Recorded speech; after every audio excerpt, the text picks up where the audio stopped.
think they're really good examples of old heritage listed buildings. I think the Powerhouse is heritage listed with Brisbane Council, and the Sugar Refinery is heritage listed with the state.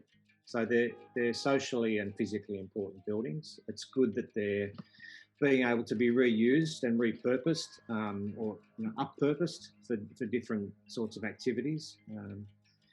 I know that the Powerhouse, I think it was built around the 1920s or something like that. And it's interesting living in the area, you read a bit of history on plaques as you walk around. So there was quite a push for a tram network in Brisbane in that time.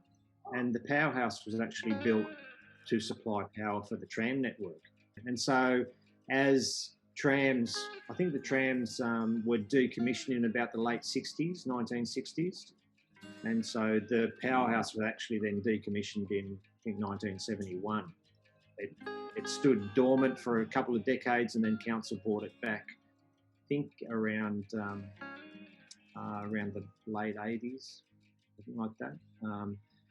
And then in 2000, it was sort of reopened as a recreation arts theatre sort of complex, and then I think after that it's had more upgrades and more extensions. But it's a great use of an existing building.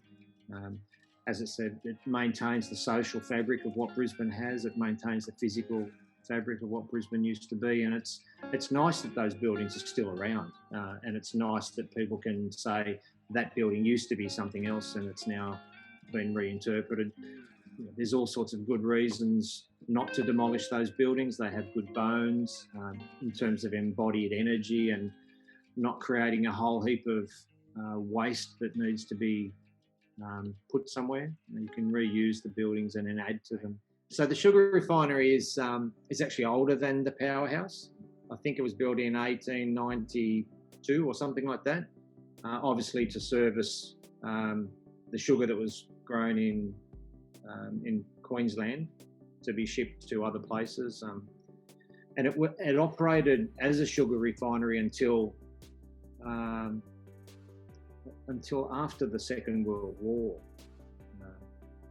And I think it was even still owned by CSR until the late 90s, 98 or something like that. And then Mirvac bought it, turned it into, I think there's 28 or 29 dwellings. But again, it's that second use for something that was a different use originally. And it suits where it is now. Obviously, when it was built as a sugar refinery, there was lots of industrial development around the area, but now there's a lot of residential development as people move to these areas. And it's a really nice part of the world. It's right on the river. Lots of people go past it on the walkways to the river, and it's a really nice way to reuse an existing and heritage listed building.